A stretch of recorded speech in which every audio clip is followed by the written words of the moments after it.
Around the world, wild animals are getting dangerously high. Yeah, I'm talking about meth gators, boozy bears, cocaine hippos, all kinds of stuff. And its human vices are wreaking havoc on the animal kingdom. Today, I have international wildlife conservationist and biologist Forrest Galante. Good morning, Forrest. How are you? I'm well, thank you, James. How are you? I'm good. One of the questions I got to ask before we get started is, how is methanine?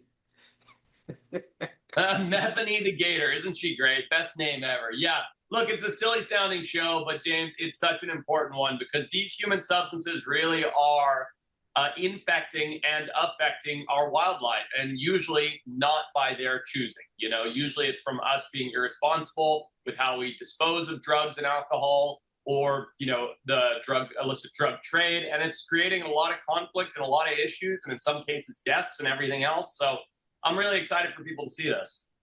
Let's talk about the area in Florida you guys went to. Talk about that a little bit.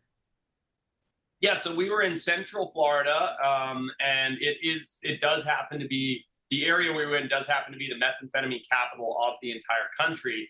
And sadly, because there are so many meth cooking labs as well as meth trade, anytime we found out in working with local law enforcement, anytime that there's a bust, the first place that people choose to discard their meth is because it's water dissolvable down the toilets or into the swamp. And when that happens, sadly, it doesn't just go away. It dissolves, but it bioaccumulates in the water. So all the fish breathe it, it ends up in their bodies. Then come along things like alligators that eat not just one meth infected fish, but two or three or five or 20 or 1,000. And by the time they've eaten all those fish, it does something called bioaccumulates, which means it magnifies in the food chain. So the alligators that are eating those fish and in that contaminated water end up having all the effects of methamphetamine, however, it affects them differently, that human beings do when they take it in a high dose situation. So it's actually pretty awful because these animals don't get to choose.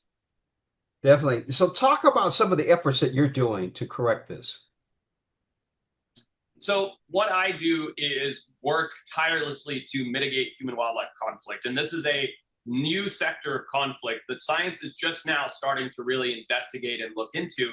And it's a conflict where we don't really have a direct impact on animals, but an indirect one. And so my team and I, more than anything, to be honest with you, James, we're just working to educate the public through this timely Discovery Channel show to try and help people understand that if you're safe with your drugs and you discard your alcohol and things properly, this won't affect our wildlife. We're not telling anybody to not make their own choices, do whatever you like, but try not to affect the animals that don't have a say in it. And that's really what this series is about. Talk about some of the other areas globally that you've been to.